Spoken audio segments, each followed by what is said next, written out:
AI is powerful, but it's not efficient. Look, I'm just as excited as the next person about Google's new AI, VO3. We bang in a couple of words and it builds a hyper-realistic video production. The training regimen is rigorous. 6 hours daily. No breaks, no excuses. We mostly coach with laser pointers, sometimes yarn. I could watch those cats all day. But we have to talk about how we're going to power and cool the thing, because this next level AI technology, it's like GPT on steroids and more steroids and more steroids, consuming an insane amount of energy and water. Now, in 2023, Google's greenhouse gas emissions were nearly 50% higher than that in 2019, with emissions over 14 million metric tons. And this is largely because of the explosion in AI computing. Their water usage jumped 20% in just 1 year.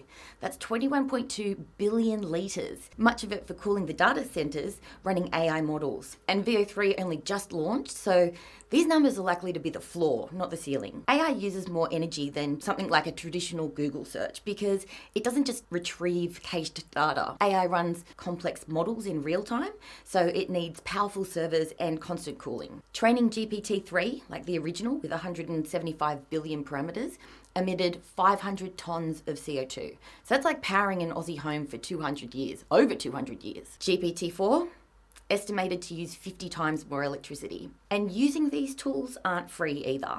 Just generating a 100-word email in GPT-4 can use up to 1.5 litres of water, and that's just to keep the servers cool. Now take that into consideration and multiply it, because VO3 is part of Gemini's largest version, the Ultra, and it's said to have over 1.5 trillion parameters. And VO3 it's not just text, it's video, speech, motion, effects, transitions. That makes it way more energy hungry than previous models. So behind those sparkly demos is tens of thousands of megawatt hours, millions of litres of water, and carbon footprints in tens of thousands of tons. And many of us have no idea because it's inconspicuous consumption, so we don't see it, and we're not talking about it enough. So AI is incredible, but it's not invisible. It has a very real environmental cost, and it's still early days. So we're in a unique position where we know what we're doing, so we can do it right from the beginning, rather than retrospectively trying to fix things in a couple of years. Like, it was a bad idea putting those data centres in a warm climate, wasn't it? Yeah, we used up all the fresh water. So we need to hold AI providers accountable and responsible for their emissions and water use. And we can use AI with intention and purpose. So we're not just blowing heaps of resources to kill time. If this made you think twice about the hidden costs of AI, hit subscribe.